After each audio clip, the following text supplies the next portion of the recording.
Today, I'm going to show you how to make an invoice in QuickBooks.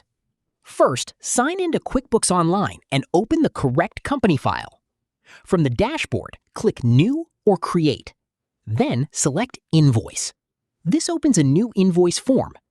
At the top, choose the customer you want to bill.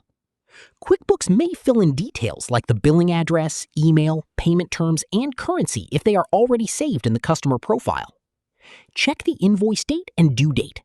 Make sure the dates match when you are sending the invoice and when payment is due. Next, add the products or services you are charging for. Choose the item from your product and service list. Then enter the description, quantity, rate, and amount. If sales tax applies, check that the tax settings are correct. If needed, add more line items for other products or services. QuickBooks will calculate the subtotal, tax, and total at the bottom of the invoice. You can also add a message to the customer or an internal memo for your records. Before sending, review the customer name, email, invoice date, due date, line items, amounts, tax, and total. Once everything looks correct, click Review and Send. Check the email preview, subject line, and message.